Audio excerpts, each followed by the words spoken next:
Hello everyone, how are you doing? This is MD Tech here with another quick tutorial. In today's tutorial, I'm going to show you guys how to switch on to mono audio on your Google Pixel smartphone device. So this should hopefully be a pretty straightforward process here, guys. And without further ado, let's go ahead and jump right into it.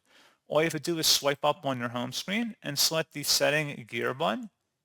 And then you want to scroll down and select the accessibility tile.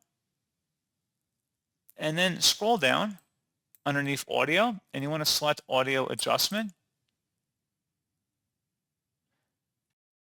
and you want to toggle mono audio up at the top to the on position, and you can also adjust the audio balance settings down here. So pretty straightforward process, guys, of how to set that up on your Google Pixel smartphone. And as always, thank you for watching. I do hope I was able to help you out, and I do look forward to catching you all in the next tutorial. Goodbye.